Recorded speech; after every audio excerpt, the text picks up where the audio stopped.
Nilai dagangan dua hala antara Hong Kong Malaysia semakin memberangsangkan sekaligus menjadikan ia rakan dagang ke-9 terbesar negara. Perkara itu antara yang dimaklumkan dalam sesi soal jawab lisan hari terakhir mesyuarat ketiga penggal ke-5 Parlimen ke-13 pada tahun ini. Laporan penuh bersama Andy Reza Rohadian di Parlimen. Silakan Andy. Ya, Mac, jumlah dagangan dua hala antara Malaysia Hong Kong mencecah 12.26 bilion dolar Amerika tahun lepas, manakala ekspor dan import pula masing-masing bernilai 9.1 bilion dan 3.1 bilion dolar. Ia sekaligus menjadikan Hong Kong negara dagangan ke-9 terbesar bagi Malaysia. Jumlah FDI yang diluluskan daripada Hong Kong China ke Malaysia bagi tahun 2016 pula mencecah $59 juta dalam pelbagai sektor, antaranya peralatan saintifik, mineral bukan logam, jentera dan peralatan serta kayu dan produk kayu.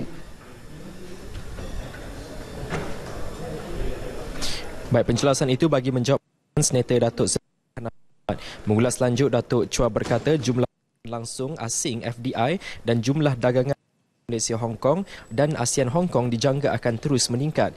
Ia hasil pemeteraian Perjanjian Perdagangan Bebas ASEAN Hong Kong, Perjanjian Perdagangan Bebas AHKFTA China dan perjanjian mengenai pelaburan antara negara-negara anggota ASEAN dan wilayah pentadbiran khas Hong Kong. Dua-dua perjanjian itu membolehkan usahawan tempatan meluaskan pasaran produk mereka ke Hong Kong, seterusnya ke seluruh. Baik, dalam pada itu, Dewan turut dimaklumkan bahawa Kementerian Pendidikan memberi jaminan bahawa buku teks Braille untuk sesi persekolahan baharu adalah mencukupi dan akan dihantar ke setiap sekolah sebelum sesi persekolahan baharu bermula kurang 2 minggu lagi. Timbalan Menteri Pendidikan Datuk Chong Sin Wun menjelaskan penyediaan buku teks berkenaan adalah mencukupi kerana ia akan perolehan secara tender. Kontraknya RM500,000.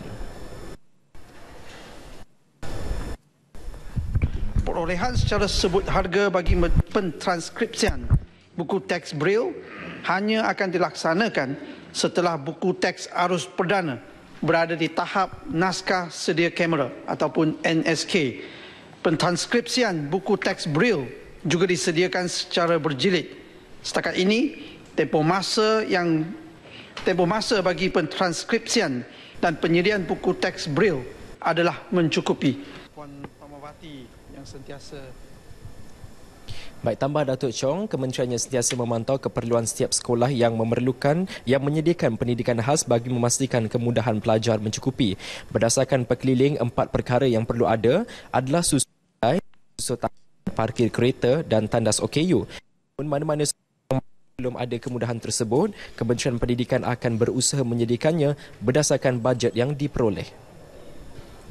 Baiklah saudara, seperti biasa persidangan Dewan Negara berhenti rehat sehingga jam 2.30 petang nanti dan akan meneruskan semula sesi perbahasan beberapa rang undang-undang atau RUU, antaranya adalah RUU Kemudahan dan Perkhidmatan Jagaan Kesihatan Warga Emas Swasta 2017, RUU Pusat Jagaan Pindaan 2017, RUU Industri Pelancongan Pindaan 2017 dan RUU Agensi Penguatkuasaan Maritim Malaysia Pindaan 2017. Kesemua laporannya akan kami kongsikan kepada anda dalam Berita Nasional 8 dan juga Buletin Parlimen 13 jam 10.30 malam nanti. Untuk berita lain dalam Nasional 1, kita kembali bersama rakan setugas Margaret di Angkasa Puri. Max, silakan.